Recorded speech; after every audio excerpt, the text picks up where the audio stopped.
and wow! What a catch! Floats it. Back corner for Adams. He pulls it in and gets his feet in. Touchdown. Toss to White. He's in! Patriots win the Super Bowl! How's everyone doing? Thank you for watching another edition of Inside the Pylon. Fidel Barraza here, alongside Chris Arzola. What's going on, Chris? What's going on, man? Wow. What a Monday, huh? Yeah, man, it's been pretty hard to keep up, to be honest with you. For real, it's been nonstop all day, man. But wow, what a Monday. That's all I can really say is the new season is upon us that quickly. We just finished a season and the new season's upon us, man. Yeah, and I believe Wednesday is the first day of the new league year. So, I mean, but the legal tampering period started today at noon. But Chris, I mean, let's get started. But I mean, where the hell do we even start? Big names. I guess we'll just start off with the big names. All right, let's talk Kirk Cousins. Obviously, he was probably the biggest free agent quarterback this offseason. He is with the Atlanta Falcons, and let me look up the not trade details, but signing details. You got a lot of money. Yeah, for sure. It's going to be 4 years at $180 million. It includes a $50 million signing bonus, and Cousins will receive $100 million guaranteed, including $90 million in 2024 and 25, and another $10 million in 2026. Chris, so, and we are talking about a player that's coming off a torn Achilles. Yeah, that's up there in age as well. Exactly, 4 years kind of threw me off for a loop there. You know, I could see maybe 2, 3, 4 years was quite a bit for me. One of the other things that I was kind of shocked though was the amount of money that they're giving him. They had a chance to sign, last offseason Lamar Jackson for a little bit more than this, and we're talking a quarterback that's 26 years old compared to Kirk Cousins that's in his mid-30s and coming off of an Achilles injury. I thought it was an interesting contract for sure. I thought 4 years, like I said, was quite a bit. Yeah, I mean, and then when you think about the Atlanta Falcons, I mean, last year, one of the issues they had obviously was the quarterback position. I mean, right? It was between Desmond Ridder and Taylor Heineke back and forth. Well, now you don't have that issue with Kirk. No, I mean, you solidified that role for you guys, so it is a good pickup. I would agree. He comes into a situation where there's a lot of young guys, so the fact that he's going to be again a stable, you know what you're going to get from Kirk. You've seen him for years and years and years. But I'll tell you what, man, this guy knows how to make money in the NFL. I mean, like, just put it this way, like looking at the contracts and stuff like that over his career, he can make over $400 million in his career. And this is a guy that was what, a 4th round draft pick or something like that. I mean, yeah, $400 million. I mean, essentially, he's bet on himself, right? Absolutely. And he's earned a lot of money and well deserved. And I mean, kudos to him. Kudos to him. Yeah, congratulations. Like I said, 4 years, $180 million, and the Falcons, they solidified it. They needed a quarterback, and they pulled the trigger. Yeah, they did. And then speaking of pulling the trigger, you got Jacoby Brissett going back to New England on a 1-year deal, right? You got Josh Jacobs leaving Las Vegas, signing with the Green Bay Packers. That one, I mean, was kind of expected, right? Because the Raiders, I'm sure, didn't want to pay him the amount of money that he wanted after seeing Zamir White in 4 games when Josh was gone. But now he's the Green Bay Packers, and then Packers, I mean, they had a great day. I mean, they also signed Justin Simmons, a safety, previously from Denver. And then with Josh, I mean, it's a pretty good day. I'll be honest with you, man. You don't really see the Green Bay Packers making moves the way that they moved, right? And the fact that they went in and solidified again the role at the running back level. Obviously, they made some adjustments too. They got rid of Aaron Jones. They went a little bit younger on the running back side of things, and like you said, it was bound to happen. Unfortunately, the Raiders weren't going to pay Josh Jacobs 4 years, $48 million, which includes also a $12.5 million signing bonus. So, they weren't going to pay that, right? They weren't going to pay that. And then, like you mentioned, Xavier McKinney, safety out of the Giants as well, 4 years, worth $68 million. What a great pickup. Like I said, I mean, I thought the Green Bay Packers had a great day for sure. Yeah, they did. And then speaking of having a great day, what about the Eagles? They got their running back, Saquon Barkley, previously the Giants. I mean, whenever you can add someone like Saquon Barkley it's a good day no matter what team you root for.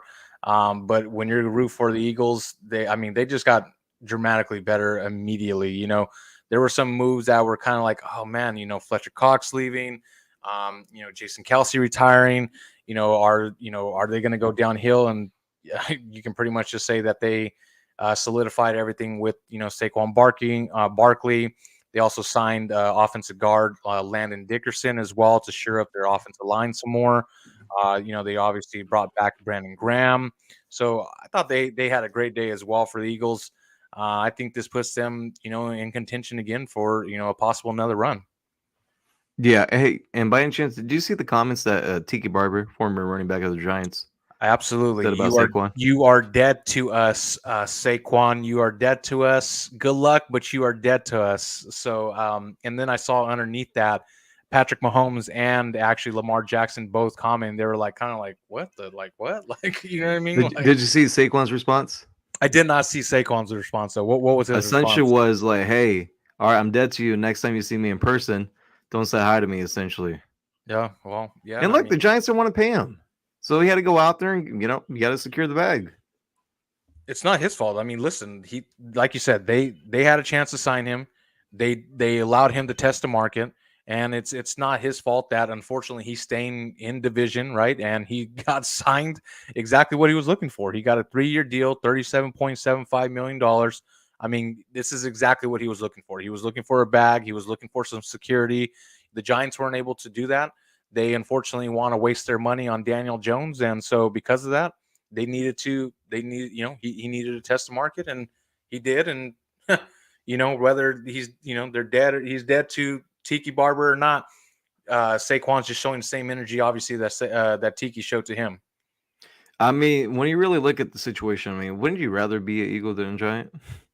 Oh, for sure. I mean, absolutely. I mean, obviously, you've seen the success that the Eagles have had, as of recently and stuff like that. And not even recently. I mean, they did win the Super Bowl not too long ago as well, So, again, absolutely, I would rather be an Eagle than a Giant, not even question.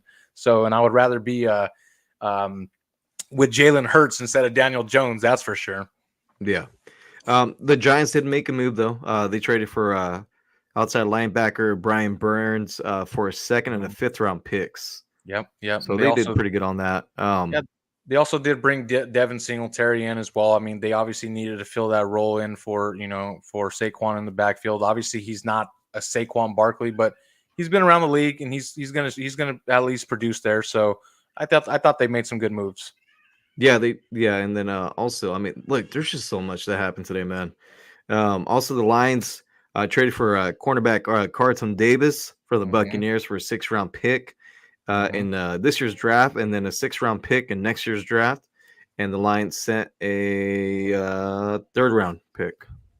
Yeah, I mean, Lions did a lot of work today too. I mean, Marcus Davenport agreed to a 1-year deal. Offensive guard Graham Glasnow agreed to a 3-year deal. Again, I mean, honestly, I thought the Lions didn't make any crazy super splash moves, but I thought they did a great job of bringing in a lot of great talent in, as well as Carlton Davis, the cornerback from the Buccaneers. I thought that was a huge pickup for them as well.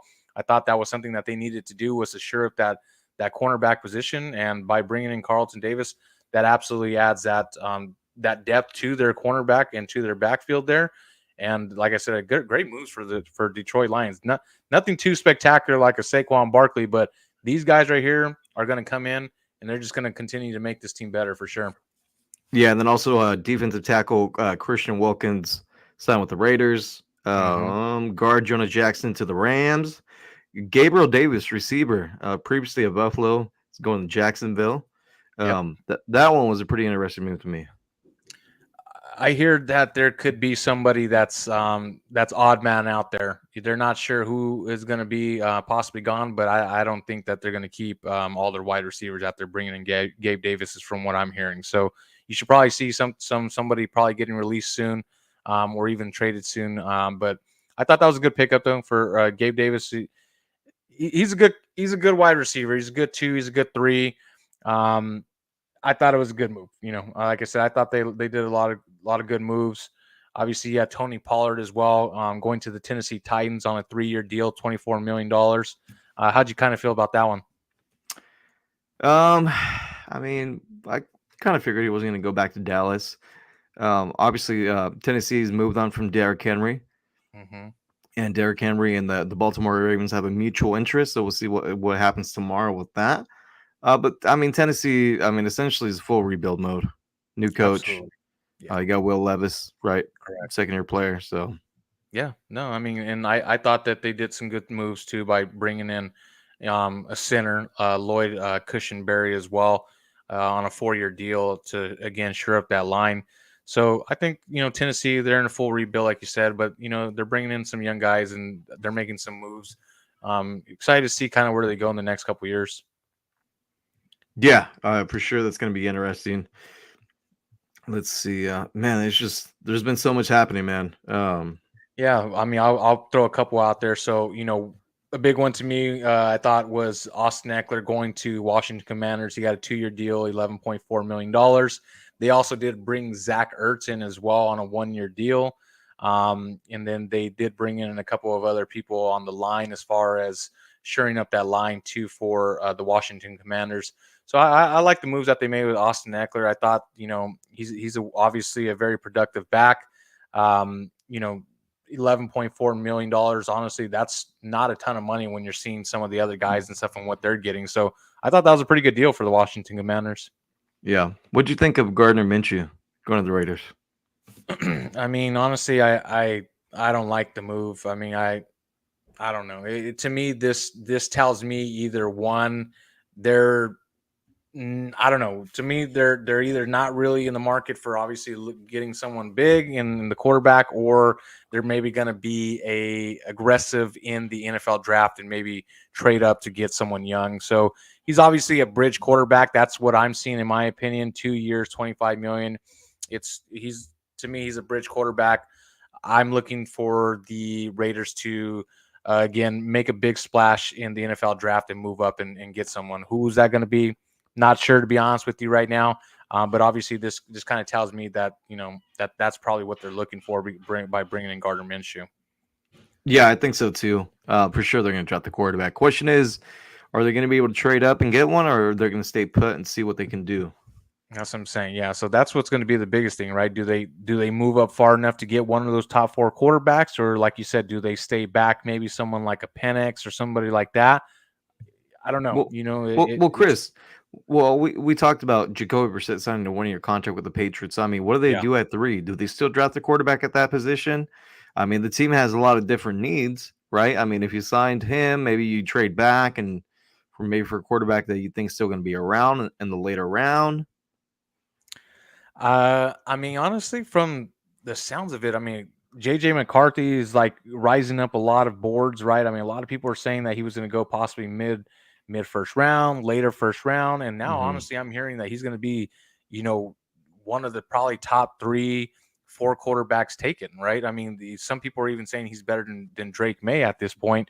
So where does that put, where does that kind of leave some people, right? Like what you're saying. So where do they go with 3 there? I'm not sure, honestly. I can see them drafting a quarterback. I can see them taking a step back and maybe getting some draft picks, obviously, because like you said, they have a lot of needs. I mean, that team for years now, they have not been athletic at all, right? Yeah. And so, obviously they have a new guy in town. I don't know. They have a lot of needs. So interesting to see kind of what they do at 3 there. But honestly, like I said, I wasn't really I don't know. I didn't think Gardner Minshew was a big splash for the Raiders. Obviously, I'm very excited for Christian Wilkins, 4 years, 110. That definitely helps out our line, helps out Max Crosby finally. Year after year after year, we've been trying to tackle the D line, and unfortunately, we've had a lot of busts, and we have a lot of people that just didn't turn out the way we were expecting for them to turn out. So this guy right here, we know what we're going to get. I mean, he demands obviously a huge presence. He's great when in the double teams, and he's definitely known for stopping the run. So I think this is going to be a big part, a huge thing for the line. And like I said, especially for Max Crosby. And this guy, you're going to get 3 downs out of him. He's not the type that you're going to, get maybe 1 or 2 downs out of him, and then he comes out on a 3rd down, you're going to get basically this guy's motor goes nonstop like Max Crosby's. He's a 3-down defensive lineman. Excited for him to be joining the Raiders. Yeah, Chris, and he's in his prime of his career too, so it's good. Yeah, absolutely, for sure. Yeah, and then you got Leonard Floyd going to the Niners on a 2-year deal worth $20 million. So Niners, they did release Eric Armstead, so he's out there now. Yeah. One of the big ones too that I thought too was DeAndre Swift to the Bears. Again, a 3-year deal, $24 million. It's just kind of funny to me. I mean, you saw a huge movement today in the first, in the first day with running backs. After years and years of kind of talking about how their position kind of has diminished a little bit. Them not getting paid, different things like that, and you saw a complete shift when it came to the first day in kind of some free agency. You saw pretty much most of the running backs get picked up. Obviously, we still have King Henry out there and some others, but for the most part, a lot of the big names running backs were signed on the first day. Yeah, Chris, and then we also had a running back being released, Joe Mixon, previously the Bengals. He's a free agent now. He is a free agent, and so I hope the Raiders take a look at him. Maybe if they can get him on a cheap deal or something. But he just seems like a Raider, Chris.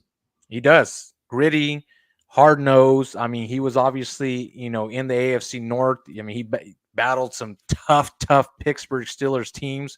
Right, a great defense too from the Cleveland Browns. So yeah, I mean, I think this guy is he feels like a Raider to me too as well. Just pound it with that guy. Yeah, and they signed who was it, Chris, running back that Cincinnati signed? Zach Moss. Yes, correct. Yep. So, and they got him for the cheap. So, which again, he's not a Mixon, but I think they wanted him. He's good out of the backfield as far as catching the ball as well. So I thought that it was good because he's a very versatile back, which is what Joe Mixon was used to as well, coming out of the backfield. Yep, and then also you had the Bengals signed former safety Geno Stone of the Baltimore Ravens. So they signed from a division rival. And man, there's just again, there's so much, man. There is. I mean, you can go even to obviously the Kansas City Chiefs bringing back Chris Jones. They re-signed him to a 5-year, $158.75 million contract with $101 million in guarantees. I thought they made some pretty good moves too. They brought obviously back L'Jarius Sneed, with their non-exclusive franchise tag. They brought back Drew Tranquil as well. So with the salary cap going up, this really allowed Kansas City to free up some space and kind of sure some of those different people that they weren't sure at first if they were going to be able to re-sign them. And sure enough, obviously they're able to re-sign some of these guys. So I think that puts Kansas City back in a position, obviously, for possibly a three-peat, which could be the first three-peat ever. Yeah. Hey, your boy Baker Mayfield, you got $100 million from Tampa Bay. Happy about Baker, man. 3 years, $100 million, and they love him over there in Tampa, and I thought that was huge for him that he finally got what he needed to. Baker's that type of person where he continues to work hard. Everybody knows his story. He's been an underdog for years and years and years, but similar to like kind of what you said about Kirk Cousins, Baker bets on himself, and when Baker's betting on himself and you have a confident Baker, he's obviously going to put up some numbers, and he did. And I'm excited that he obviously got his money. So congratulations, Baker. Keep doing your work over there, man. Hey, what about Russell Wilson going to Pittsburgh? Remember me and you and Walt were talking about it last week. I mean, Walt's been talking about it for a couple months now, and the reports that came out that they were not interested in Russell Wilson. Yeah, I mean, we all knew that, dude. That was a lie, and we knew that it was going to happen.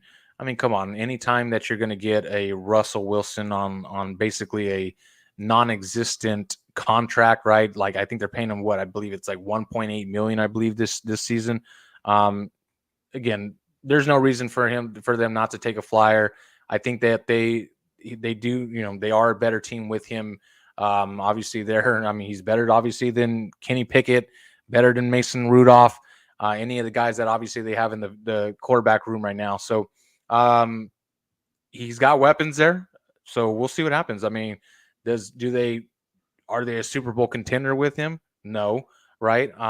But do I think that they could be a playoff team?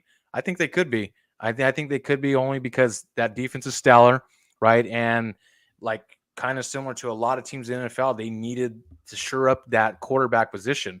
And Russell Wilson does give him that ability to obviously again make some plays, make some moves. I think he has some good weapons there, some young talent, and I think that it could possibly put them over the edge and at least as a playoff team. I don't see them being a contender as far as Super Bowl, but I do can see them being in the playoffs with Russell Wilson, only because again that defense is a really stellar defense, and they were just looking for someone to shore up that quarterback position. So I think Russell does that for them.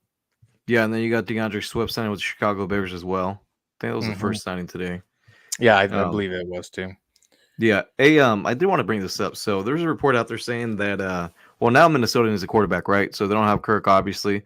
That Jimmy Garoppolo might be an option to be a starter next season for the Minnesota Vikings. That's what they're saying. They also heard Darnold, Sam Darnold is also could be someone of interest as well. I know Sam Darnold is looking at the Denver Broncos as well, but there's a couple of different positions there that can go. Jimmy Garoppolo, they can go Sam Darnold. Both, again, I don't see them both being spectacular there. I see them both being bridge quarterbacks as far as, kind of what they're looking for, which there also have been speculation as far as like what they do in the draft, right? Do they go young, a young quarterback in the position that they're in? And I think honestly right now, I think someone like a Sam Darnold or a Jimmy Garoppolo, very similar to a Gardner Minshew at, with the Raiders right now. I think that these guys are all bridge quarterbacks for these young guys that I feel like are going to be drafted for these franchises coming. Yeah, and then Chris, as we're speaking right now, defensive tackle Javon Kinlaw reached an agreement on a 1-year deal with the Jets. Oh wow, okay, Kinlaw. Wow, yeah, but obviously he's been a big disappointment, man. I mean, he's just not been able to get healthy. That's the biggest thing for him is that he just has not been healthy. But when he's healthy, I mean, believe it or not, he is out there and he can produce. But man, he just needs to get healthy for once, Yep, and then you got Patrick Quinn. He's still out there, right? Teams that are interested in him are Seattle and Washington. Look, Washington has a lot of money to spend. New ownership, new head coach, so they're going to make some moves. Deep pockets over there in Washington, man. Deep pockets in Washington. So, one thing I just wanted to bring up real quick was T. Higgins, right? So obviously he did, get the non-exclusive franchise tag, and he obviously did come out today and stuff, and he wants a. Excuse me. Bless you. He does. Thank you. He does want to be traded. So, do you trade him, or what do you do with him? I mean, you don't have to. Yeah, I wouldn't. I mean, $21.8 million he's going to at least receive. I mean, I would at least see if we can keep him for one more year. I mean, you know what I mean? Yeah, and it's probably going towards that way. I mean, they don't have to trade him if they don't want to. Yeah, you're talking about an owner that kind of similar situation happened when signed kind of when Carson Palmer. He did end up getting traded. But I mean, Raiders sent him multiple picks over there. So, I mean, this guy can be a number one on pretty much a lot of different teams, right? I mean, it's pretty obvious. T is obviously that guy. But again, if I was the Bengals, I would try everything in my power to keep all these guys together at least for one more year. I mean, they do have three unbelievable wide receivers that can be either a 1 or a possible 2 at most places throughout the NFL. So if I can keep him for one more year, again, he's not like he's getting paid nothing. I mean, $21.8 million is a damn hell of a lot of money for 1 year. So yeah, I get that. I get Chris. No, you're good. I mean, I get that he wants the bag, right? And I get that he wants that multi-year deal. But man, $21.8 million it's not chump change. So yeah, it's quite a bit. And then also you got Leonard Williams staying in Seattle. That was maybe a name that was connected to the Raiders for a possible signing. Yep. Michael Pittman as well. He will be staying with the Indianapolis Colts as well on a 3-year deal, $70 million. Huge pickup for him. I like Michael Pittman very much. Yeah, I do too. Yeah, good. He got paid.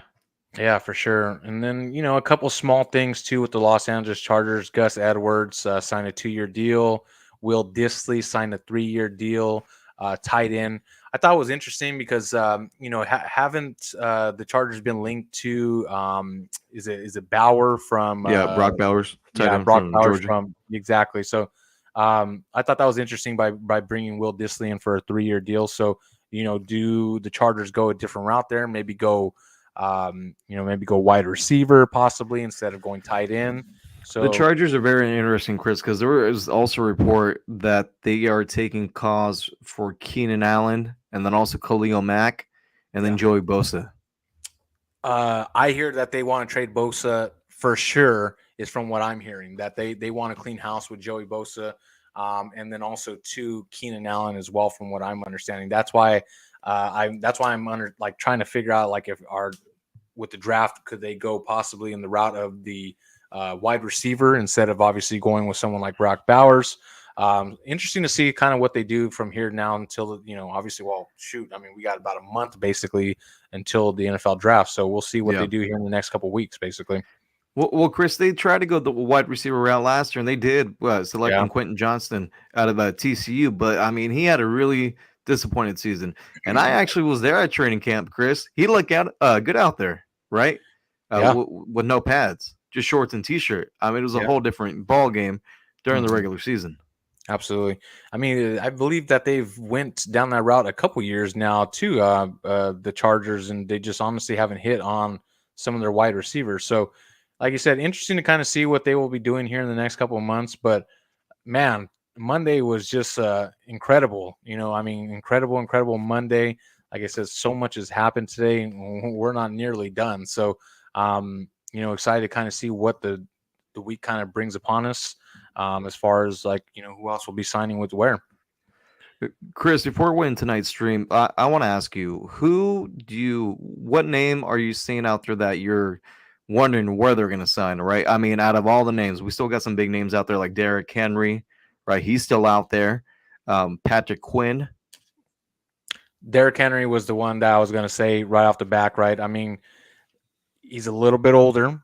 So, where does he go? You kind of had mentioned already earlier that him and the Ravens had some interest, right? So do they go that route? Do they sign him for a multi-year contract? What's that going to look like? Being that I believe he's 30 years old now, if I remember correctly. So he has a lot of tread, on those tires of, he was a workhorse, obviously, with Tennessee. So interesting to kind of see what happens with him. But King Henry is definitely the person that I'm like, okay, where's he going to go? We've obviously seen a lot of movement in the running back position today. So again, he was definitely someone that I thought was going to be signed in the first day, and he wasn't. So interesting to kind of see where he lands. Yeah, same thing. Derrick Henry and now Joe Mixon, because now the Raiders need some help. Correct. That backfield, right? I'm fine with Zamir White being running back one, but he's gonna need some help. Why not bring in Joe Mixon? Why not? He kind of just seems like a Raider. Absolutely, like I said, and if they go down that route as far as trading up and getting a young guy, and if he sits behind Gardner Minshew, at least Gardner Minshew has two good running backs that that he can hand the ball off to. Yep. All right. Well, that being said, we're gonna end tonight's stream, but me and Chris are gonna be back on here at the end of the week to kind of go over all the signings. Till then, thank you so much for watching, and make sure you guys check out. We just posted a new video with the Air Force running back John Eldridge III prospect is going to be in this year's draft. Make sure you guys check that out, and thank you everyone out there for watching. Have a great night. We'll talk to you soon. Yep. Have a good one.